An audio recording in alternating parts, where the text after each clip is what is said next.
gelsin ey. Düşman gönder gelsin.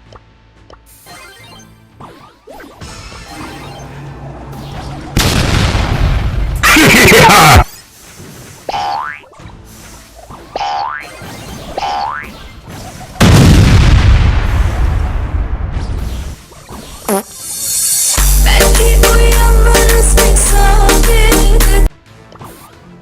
Come with me.